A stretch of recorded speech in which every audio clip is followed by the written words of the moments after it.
Uyğunluğu müəyyən edin. Bunu əvvəl demişdim ki, göz yaddaşınızla əzbərləməyə çalışın, amma indi izahını verəcəm ki, daha yaxşı yadınızda qalsın. Köpək balığında hərəkət orqanı üzgəclərdir. Və köpək balığı bilirik ki, qırdaqlı balıqlara aiddir. Onda sümükləşmiş hissələrə və barmağa bənzər strukturlara rast gəlinmir. Daha sadə quruluşda olur. Baxın, C variantına. Burada gördüyünüz kimi barmağa bənzər hissələr yoxdur və daha sadə quruluşa malikdir. 1-ə aid oldu C. İkinci pingvin. Pingvin bilirik ki, quşdur.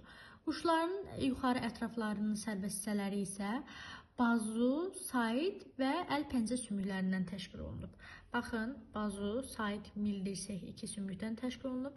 Burada isə baxın, barmaqlarının da şəkli düşübdür.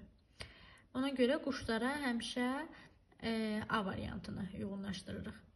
Üçüncü delfindir. Delfin bilirik ki, məməlidir. Məməlilərdə baxın, B-də olduğu kimi 5 ədəd barmağa rast gəlinir. Bazu, said və 5 barmaqlı ətrafları olur. Burada da aydın görsənir ki, 5 dənə barmağı var.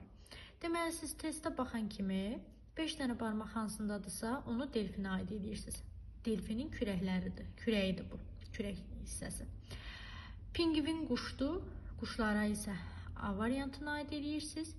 Köpək balığı da balıqdır. Qırdaqlı balıqlara aiddir. Sadə quruluşlu üzgəcləri var. O da yalnız aid ola bilər C variantına. Belə.